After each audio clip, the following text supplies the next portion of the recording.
أعوذ بالله من الشيطان الرجيم. بسم الله الرحمن الرحيم. ومن يقنت منكن لله ورسوله وتعمل صالحا نؤتها أجرها مرتين وأعتدنا لها رزقا كريما. يا نساء النبي لستن كأحد من النساء إن اتقيتن فلا تخضعن بالقول فيطمع الذي في قلبه مرض وقلن قولا معروفا وقرن في بيوتكن ولا تبرجن تبرج الجاهلية الأولى وأقمنا الصلاة وآتينا الزكاة وأطعنا الله ورسوله إنما يريد الله ليذهب عنكم الرجس أهل البيت ويطهركم تطهيرا. واذكرن ما يتلى في بيوتكن من آيات الله والحكمة إن الله كان لطيفا خبيرا. إن المسلمين والمسلمات والمؤمنين والمؤمنات والقانتين والقانتات والصادقين والصادقات والصابرين والصابرات والخاشعين والخاشعات والمتصدقين والمتصدقات والصائمين والصائمات والحافظين فروجهم والحافظات والذاكرين الله كثيرا والذاكرات أعد الله لهم مغفرة وأجرا عظيما. وما كان لمؤمن ولا مؤمنة إذا قضى الله ورسوله أمرا أن يكون لهم الخيرة من أمرهم ومن يعص الله ورسوله فقد ضل ضلالا مبينا. وإذ تقول للذي أنعم الله عليه وأنعمت عليه أمسك عليك زوجك واتق الله وتخفي في نفسك ما الله مبديه وتخشى الناس والله أحق أن تخشاه. فلما قضى زيد منها وطرا زوجناكها لكي لا يكون على المؤمنين حرج في أزواج أدعيائهم إذا قضوا منهن وطرا وكان أمر الله مفعولا. ما كان على النبي من حرج فيما فرض الله له سنة الله في الذين خلوا من قبل وكان أمر الله قدرا مقدورا. الذين يبلغون رسالات الله ويخشونه ولا يخشون أحدا إلا الله وكفى بالله حسيبا. ما كان محمد أبا أحد من رجالكم ولكن رسول الله وخاتم النبيين وكان الله بكل شيء عليما. يا أيها الذين آمنوا اذكروا الله ذكرا كثيرا وسبحوه بكرة وأصيلا. هو الذي يصلي عليكم وملائكته ليخرجكم من الظلمات إلى النور وكان بالمؤمنين رحيما. تحيتهم يوم يلقونه سلام وأعد لهم أجرا كريما. يا أيها النبي إنا أرسلناك جئناك شاهدا ومبشرا ونذيرا وداعيا إلى الله بإذنه وسراجا منيرا وبشر المؤمنين بأن لهم من الله فضلا كبيرا ولا تطع الكافرين والمنافقين وذرهم وتوكل على الله وكفى بالله وكيلا. يا أيها الذين آمنوا إذا نكحتم المؤمنات ثم طلقتموهن من قبل أن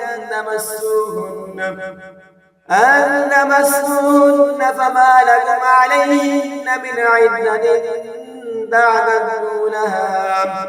فمتعوهن وسرحوهن سراحا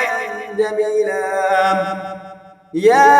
أيها النبي إنا أحللنا لك أزواجك اللاتي آتيت أجورهن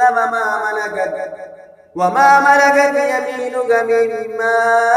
أفاء الله عليك وبنات عمك وبنات عماتك وبنات خالاتك اللاتي هاجرن معك وامرأة مؤمنة وهبت نفسها للنبي إن أراد النبي أن يستنكحها خالصة لك من دون المؤمنين. قد علمنا ما فرضنا عليهم في أزواجهم وما ملكت أيمانهم لكي لا يكون عليك حرج وكان الله غفورا رحيما. ترجي من نشاء منهن وتؤوي إليك من تشاء ومن ابتغيت ممن عزلت فلا جناح عليك ذلك أدنى أن تقر أعينهن ولا يحزن ويرضين بما آتيتهن كلهن والله يعلم ما في قلوبكم وكان الله عليما حليما. لا يحل لك النساء من بعد ولا أن تبدل بهن من أزواج ولو أعجبك حسنهن إلا ما ملكت يمينك وكان الله على كل شيء رقيبا. يا أيها الذين آمنوا لا تدخلوا بيوت النبي إلا أن يؤذن لكم إلى طعام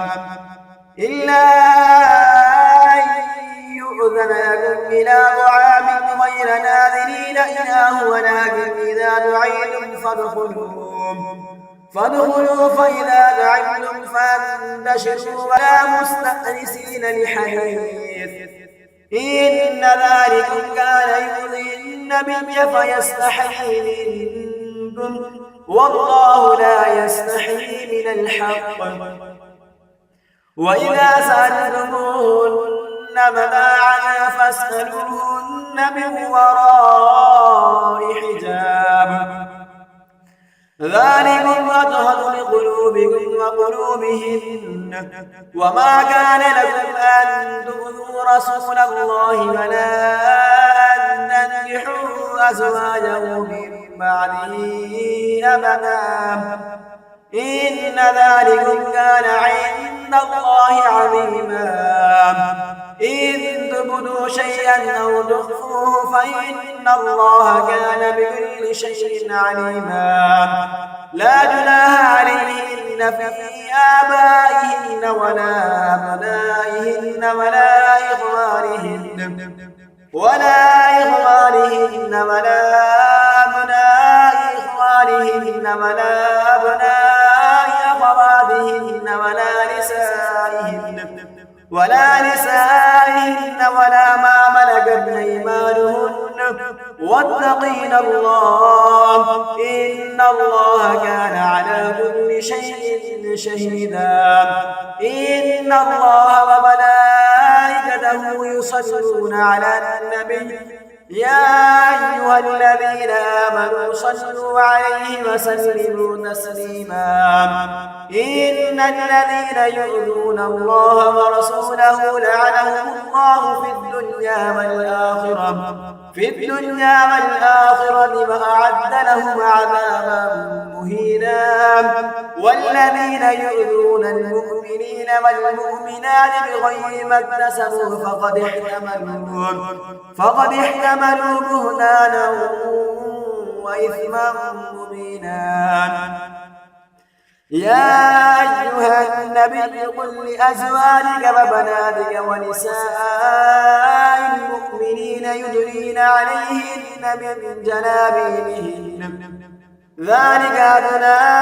أن يعرفن فلا يؤذين وكان الله غفورا رحيما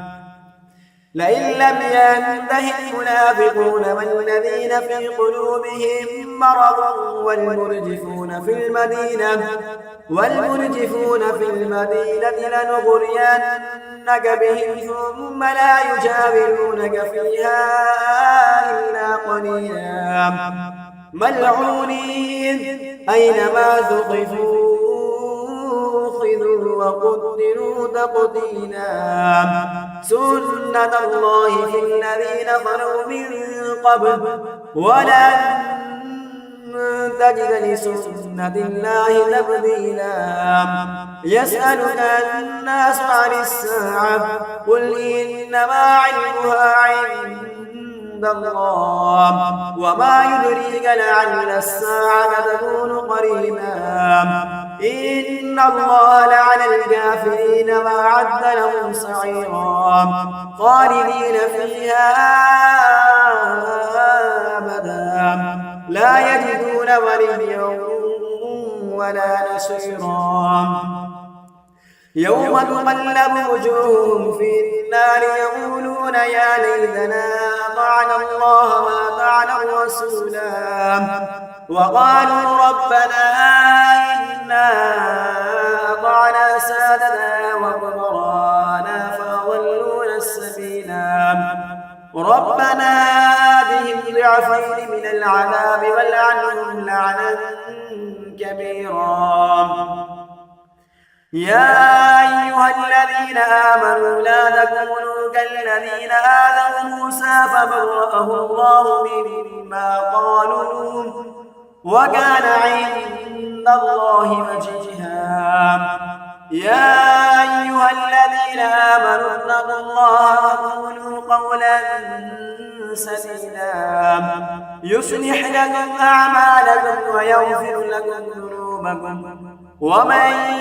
يطع الله ورسوله فقد فاز فوزا عظيما إنا عرضنا الأمانة على السماوات والأرض والجبال فأبين أن يحملنها وأشفقن منها وحملها الإنسان إنه كان ظلوما جهولا ليعذب الله المنافقين والمنافقات والمشركين والمشركات ويتوب الله على المؤمنين والمؤمنات وكان الله غفورا رحيما بسم الله الرحمن الرحيم الحمد لله الذي له ما في السماوات وما في الأرض وله الحمد في الآخرة وهو الحكيم الخبير يعلم ما يلج في الأرض وما يخرج منها وما ينزل من السماء وما يعرج فيها وهو الرحيم الغفور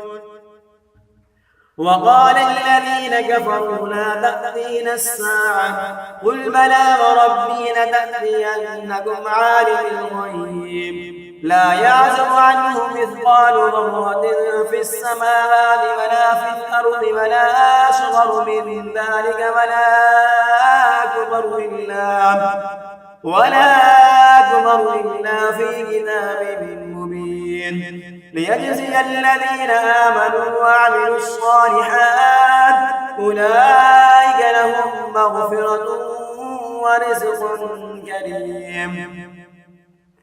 والذين سعوا في آياتنا معاجزين أولئك لهم عذاب من رجس أليم ويرى الذين أوتوا العلم الذي أنزل إليك من ربك هو الحق ويهدي إلى صراط العزيز الحميد وقال الذين كفروا هل ندلكم على رجل ينبئكم إذا مزقتم كل ممزق إنكم لفي خلق جديد أفترى على الله كذبا أم به جنة بل الذين لا يؤمنون بالآخرة في العذاب والضلال البعيد أفلم يروا إلى ما بين أيديهم وما خلفهم من السماء والأرض إن نشأ نخسف بهم الأرض أو نسقط عليهم كسفا من السماء إن في ذلك لآية لكل عبد منيب ولقد آتينا داود منا فضلا يا جبال أوبي معه والطير وألنا له الحديد أن اعمل سابغات وقدر في السرد واعملوا صالحا إني بما تعملون بصير ولسليمان الريح غدوها شهر ورواحها شهر وأسلنا له عين القدر ومن الجن من يعمل بين يديه بإذن ربه ومن يزغ منهم عن أمرنا نذقه من عذاب السعير يعملون له ما يشاء من محاريب وتماثيل وجفان كالجواب وقدور الراسيات اعملوا آل داود شكرا وقليل من عبادي الشكور فلما قضينا عليه الموت ما دلهم على موته إلا دابة الأرض تأكل من سأته فلما خر تبينت الجن أن لو كانوا يعلمون الغيب ما لبثوا في العذاب المهين لقد كان لسبع في مسكنهم آية جنتان عن يمين وشمال كلوا من رزق ربكم واشكروا له بلدة طيبة ورب غفور فأعرضوا فأرسلنا عليهم سيل العرم وبدلناهم بجنتين ذواتي أكل خمر وأثل وشيء من سدر قليل ذلك جزيناهم بما كفروا وهل نجازي إلا الكفور وجعلنا بينهم وبين القرى التي باركنا فيها قرى ظاهرة وقدرنا فيها السير سيروا فيها ليالي وأياما آمنين فقالوا ربنا باعد بين أسفارنا وظلموا أنفسهم فجعلناهم أحاديث ومزقناهم كل ممزق إن في ذلك لآيات لكل صبار شكور ولقد صدق عليهم إبليس ظنه فاتبعوه إلا فريقا من المؤمنين وما كان له عليهم من سلطان إلا لنعلم من يؤمن بالآخرة ممن هو منها في شك وربك على كل شيء حفيظ قل ادعوا الذين زعمتم من دون الله لا يملكون مثقال ذرة في السماوات ولا في الأرض وما لهم فيهما من شرك وما له منهم من ظهير ولا تنفع الشفاعة عنده إلا لمن أذن له حتى إذا ففزع عن قلوبهم قالوا ماذا قال ربكم قالوا الحق وهو العلي الكبير قل من يرزقكم من السماوات والأرض قل الله وإنا أو إياكم لعلى هدى أو في ضلال مبين قل لا تسألون عما أجرمنا ولا نسأل عما تعملون قل يجمع بيننا ربنا ثم يفتح بيننا بالحق وهو الفتاح العليم قل أروني الذين ألحقتم به شركاء كلا بل هو الله العزيز الحكيم وما أرسلناك إلا كافة للناس بشيرا ونذيرا ولكن أكثر الناس لا يعلمون ويقولون متى هذا الوعد إن كنتم صادقين قل لكم ميعاد يوم لا تستأخرون عنه ساعة ولا تستقدمون وقال الذين كفروا لن نؤمن بهذا القرآن ولا بالذي بين يديه ولو ترى إذ الظالمون موقوفون عند ربهم يرجع بعضهم إلى بعض القول يقول الذين استضعفوا للذين استكبروا لولا أنتم لكنا مؤمنين قال الذين استكبروا للذين استضعفوا أنحن صددناكم عن الهدى بعد إذ جاءكم بل كنتم مجرمين وقال الذين استضعفوا للذين استكبروا بل مكر الليل والنهار إذ تأمروننا أن نكفر بالله ونجعل له أندادا وأسروا الندامة لما رأوا العذاب وجعلنا الأغلال في أعناق الذين كفروا هل يجزون إلا ما كانوا يعملون وما أرسلنا في قرية من نذير إلا قال مترفوها إنا بما أرسلتم به كافرون وقالوا نحن أكثر أموالا وأولادا وما نحن بمعذبين قل إن ربي يبسط الرزق لمن يشاء ويقدر ولكن أكثر الناس لا يعلمون وما أموالكم ولا أولادكم بالذي تقربكم عندنا زلفى إلا من آمن وعمل صالحا فأولئك لهم جزاء الضعف بما عملوا وهم في الغرفات آمنون والذين يسعون في آياتنا معاجزين أولئك في العذاب محضرون قل إن ربي يبسط الرزق لمن يشاء من عباده ويقدر له وما أنفقتم من شيء فهو يخلفه وهو خير الرازقين ويوم يحشرهم جميعا ثم يقول للملائكة أهؤلاء إياكم كانوا يعبدون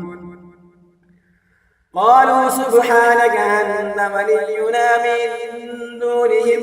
بل كانوا يعبدون الجن أكثرهم بهم مؤمنون فاليوم لا يملك بعضهم لبعض نفعا ولا ضرا ونقول للذين ظلموا ذوقوا عذاب النار التي كنتم بها تكذبون وإذا تتلى عليهم آياتنا بينات قالوا ما هذا إلا رجل يريد أن يصدكم عما كان يعبد آباؤكم وقالوا ما هذا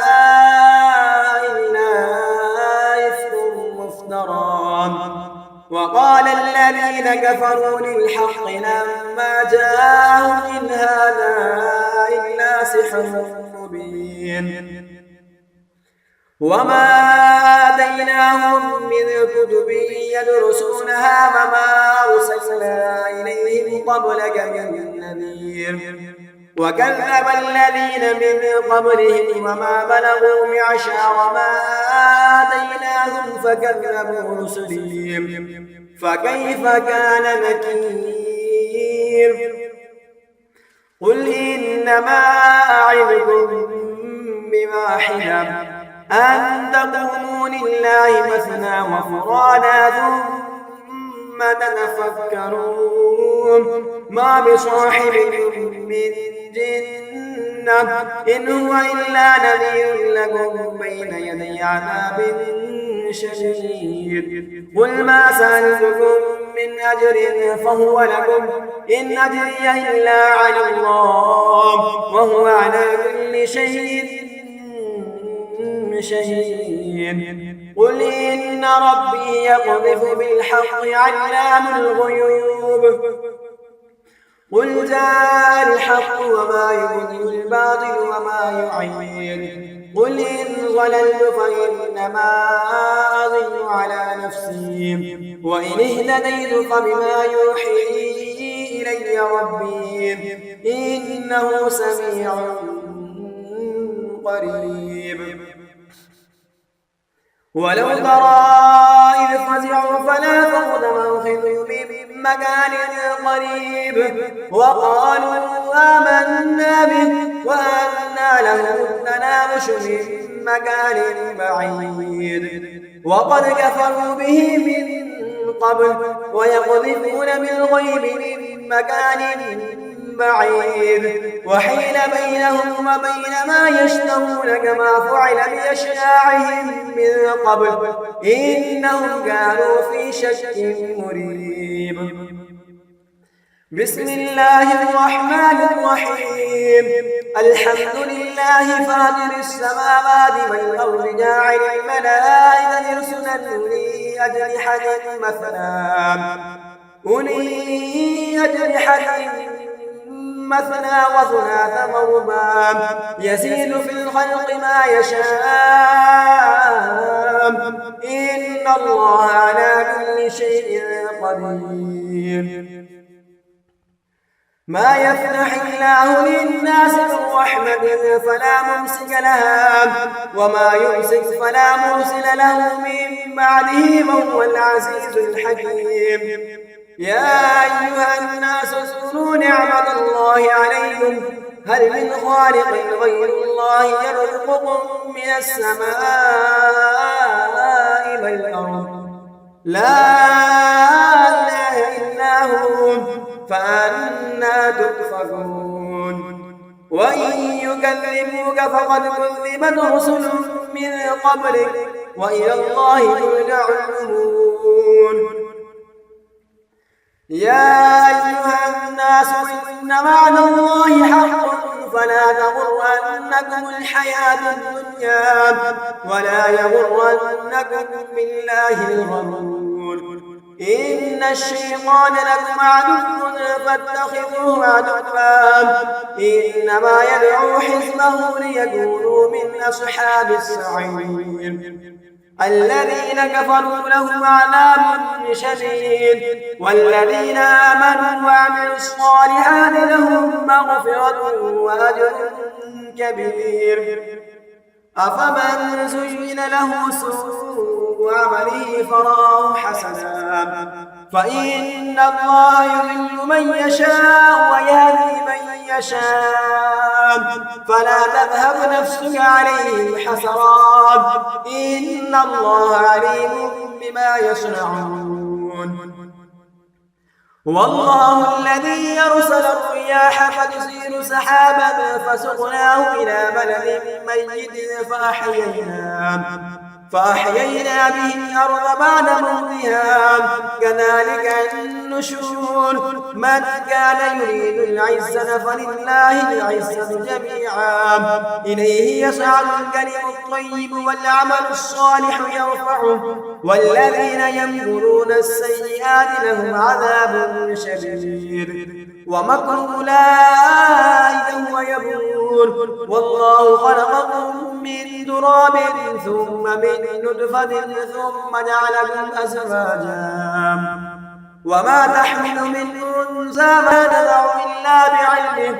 وما يعمر من معمر ولا ينقص من عمره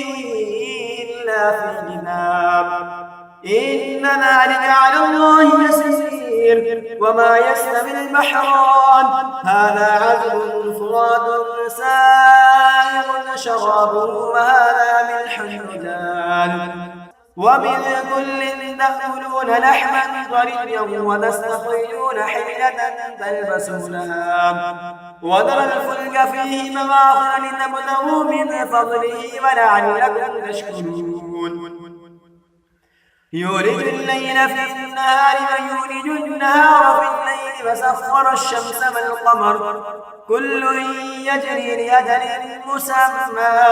ذلكم الله ربكم له الملك والذين تدعون من دونه ما يملكون من قطمير إن تدعوهم لا يسمعوا دعاءكم ولو سمعوا ما استجابوا لكم ويوم القيامة يكفرون بشرككم ولا ينبئك مثل خبير يا أيها الناس أنتم الفقراء إلى الله والله هو الغني الحميد إن يشأ يذهبكم ويأتي بخلق جديد وما ذلك على الله بعزيز ولا تزر وازرة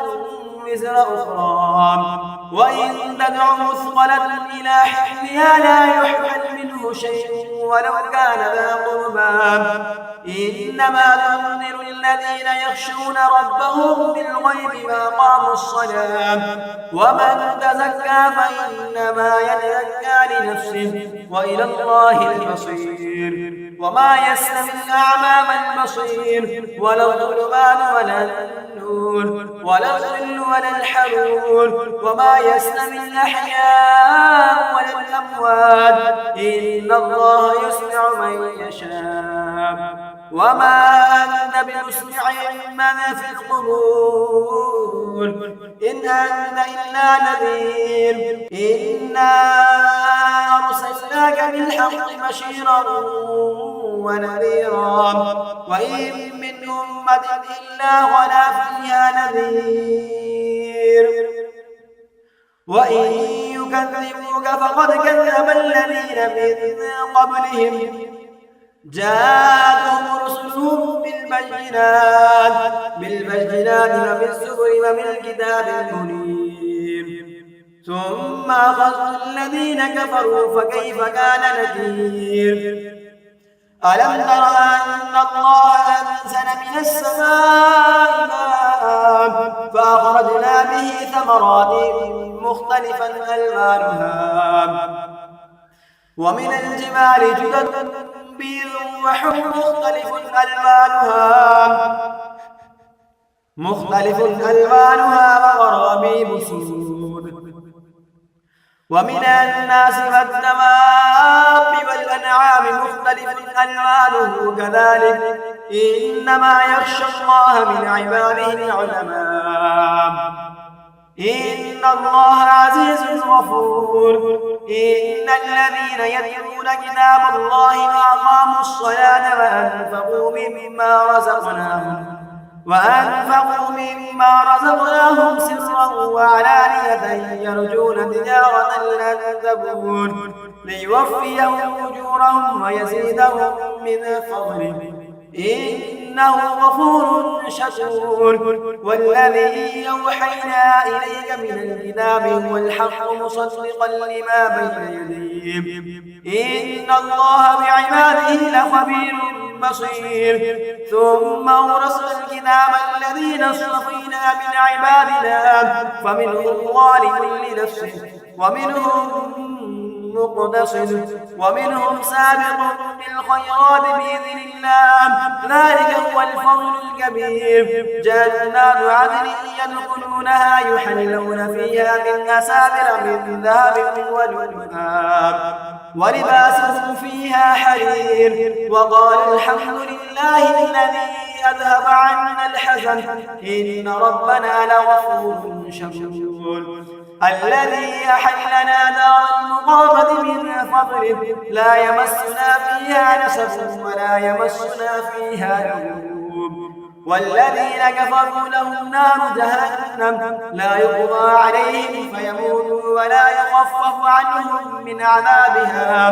كذلك نجزي كل كفور وهم يشتركون فيها ربنا أخرجنا نعمل صالحا غير الذي كنا نعمل أولم نعمركم ما يتذكر فيه من تذكر وجاءكم النذير فذوقوا فما للظالمين من نصير إن الله عالم غيب السماوات والأرض إنه عليم بذات الصدور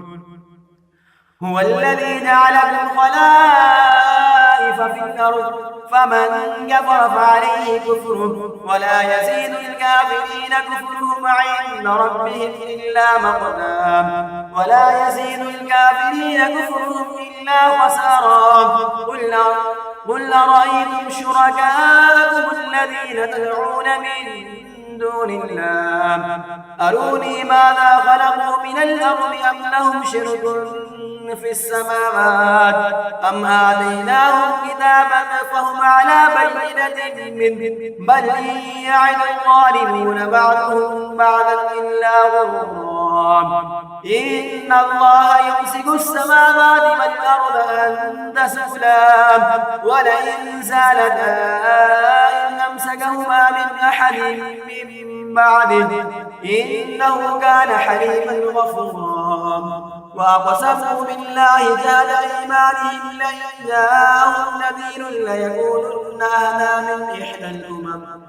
فلما جاءهم نذير ما زادهم إلا نفورا استكبارا في الأرض ومكر السيء ولا يحيق المكر السيء إلا بأهله فهل ينظرون إلا سنة الأولين فلن تجد لسنة الله تبديلا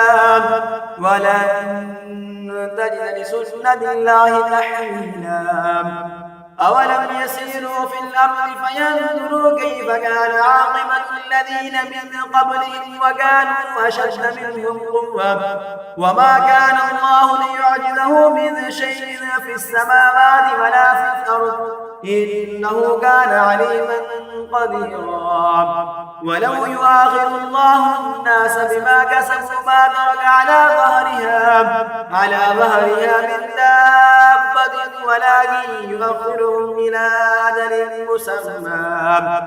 فإذا جاء أجلهم فإن الله كان بعباده بصيرا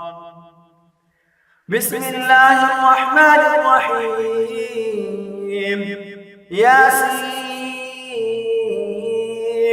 والقرآن الحكيم إنك لمن المرسلين على صراط مستقيم تنزيل العزيز الرحيم لتنذر قوما ما أنذر آباؤهم فهم غافلون لقد حق القول على أكثرهم فهم لا يؤمنون إنا جعلنا في أعناقهم أغلالا فهي إلى الأذقان فهم مقمحون وجعلنا من بين أيديهم سدا ومن خلفهم سدا فأغشيناهم فهم لا يبصرون وسواء عليهم أنذرتهم أم لم تنذرهم لا يؤمنون إنما تنذر من اتبع الذكر وخشي الرحمن بالغيب فبشره بمغفرة وأجر كريم. إنا نحن نحيي الموتى ونكتب ما قدموا وآثارهم وكل شيء أحصيناه في إمام مبين. واضرب لهم مثلا أصحاب القرية إذ جاء المرسلون إذ أرسلنا إليهم اثنين فكذبوهما فعززنا بثالث فقالوا إنا إليكم مرسلون. قالوا ما أنتم إلا بشر مثلنا وما أنزل الرحمن من شيء إن أنتم إلا تكذبون. قالوا ربنا يعلم إنا إليكم لمرسلون وما علينا إلا البلاغ المبين. قالوا إنا تطيرنا بكم لئن لم تنتهوا لنرجمنكم وليمسنكم منا عذاب أليم. قالوا طائركم معكم أئن ذكرتم بل أنتم قوم مسرفون. وجاء من أقصى المدينة رجل يسعى قال يا قوم اتبعوا المرسلين أتبعوا من لا يسألكم أجرا وهم مهتدون.